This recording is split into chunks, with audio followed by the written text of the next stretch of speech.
Olá, pessoal! Essa é a aula 7. Nós vamos falar sobre as condicionais da linguagem Python. Vamos falar da condicional if. If significa se em inglês, igual tá aqui, ó, se, certo? É muito simples, é muito prático. Para você que às vezes é a primeira vez, às vezes pode parecer um pouco estranho, mas é muito simples. A condicional if, ela tem na linguagem, tem no Excel, quem já usou o se no Excel, e assim, nas linguagens de programação ela é muito usada. Então eu vou mostrar aqui na linguagem Python como é a sintaxe com a lógica dela. Ela é uma condicional, certo? Ela vai fazer uma validação de alguma regra. Então, por exemplo, aqui no caso, ele está perguntando, eu vou falar em português, que o if significa se para ficar mais fácil de compreender. Então, se 8 for, esse aqui é o sinal de maior, igual na matemática, né? Então, se 8 for maior do que 3, dois pontos, tem que colocar os dois pontos. Print, a resposta é verdadeira. Então, ele vai verificar, 8 é maior que 3, aí ele viu, verdadeiro, 8 é maior que 3, então eu vou printar esse resultado. A resposta é verdadeira. Aí a gente tem aqui uma opção, caso a primeira condição, a primeira validação não seja verdadeira, ele vai optar pela segunda, ok? Então, vamos lá. Se 8 for menor do que 3, print a resposta é verdadeira. 8 é menor que 3? Não.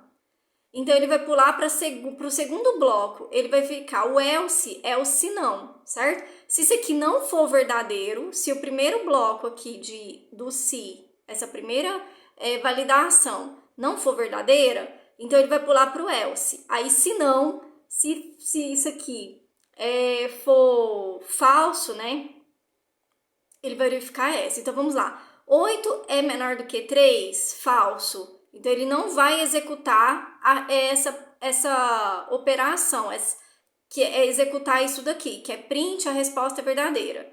Aí, ele vai pular. Se não, aí como ele não é verdadeiro, ele vai executar isso daqui. Porque se esse não é verdadeiro, se 8 menor do que 3 é falso, então ele vai pular, porque o primeiro não é verdadeiro, então ele vai executar o segundo e vai pôr a resposta é falsa.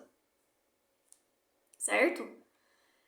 Condicional if else com variável. Então, a gente viu nas aulas anteriores sobre variável. Eu coloquei o nome de dia, coloquei o sinal de igual e coloquei uma string, que é quarta, entre aspas, dupla. Pode ser simples também.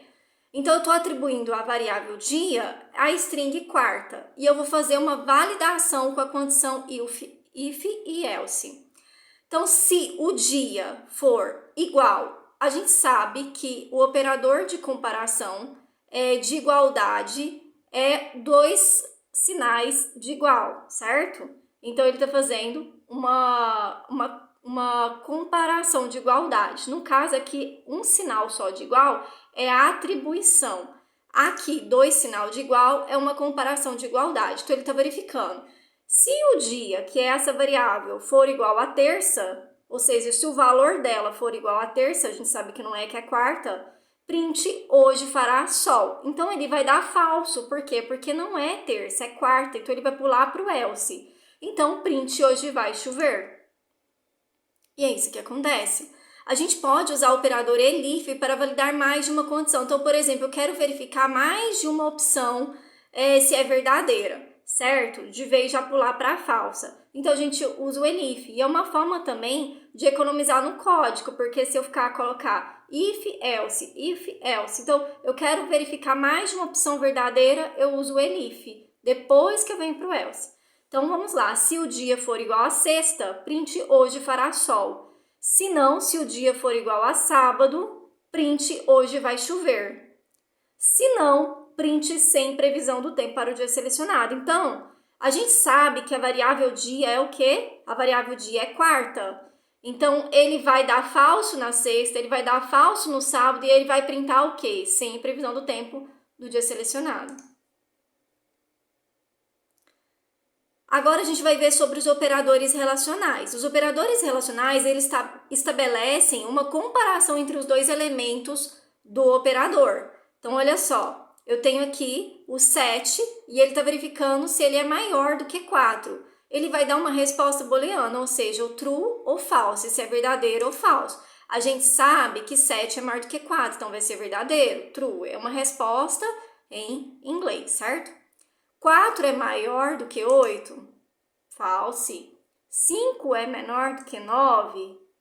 E aí, quando a gente quer fazer uma comparação, a gente tem o maior e o igual, certo? Eu quero verificar se 5 é maior ou igual a 6. Por quê? Porque poderia ter aqui, ó, 6 é maior ou igual a 6, certo?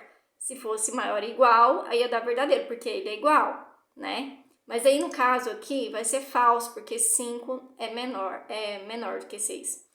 4 é igual a 4, a gente sabe que dois sinais de igual é igualdade. Então, ele está verificando, vai dar verdadeiro. Se, agora vamos ver usando o condicional se, né, o if. Se 4 for igual a 4, se for igual a 4, print testando. Então, como vai ser verdadeiro, ele vai printar essa resposta. Se true, então ele está verificando, ó, se isso aqui for verdadeiro, faça o quê? Python é muito bom. Python é muito bom. Então, ele já está afirmando, se for true, então print, isso é muito bom. Atenção com o sintaxe, uma observação aqui. A gente, quando a gente está usando a condicional se, a gente tem que colocar aqui no final, igual nos outros aqui, ó, os dois pontos, tá? Então, ele já está até mostrando aqui que tem alguma coisa errada na sintaxe. Então, ele dá um erro, porque está faltando os dois pontos. E outra coisa é a indentação. Quando a gente está na linguagem Python, olha só, a gente não pode colocar o if e o print aqui juntinho. Na própria linguagem aqui no Google Colab, olha, na hora que eu coloco ali na frente dos dois pontos e eu desço, e ele já mostra a indentação, certo? Isso é prática, com muitas linhas de código, você vai observando, você vai aprendendo e vai familiarizando com a questão de indentação, tá? E depois a gente vai ver mais na frente, na próxima aula, mais sobre isso, tá? Sobre condicionais alinhados, para não ficar longo esse vídeo, tá bom? Então, até a próxima aula.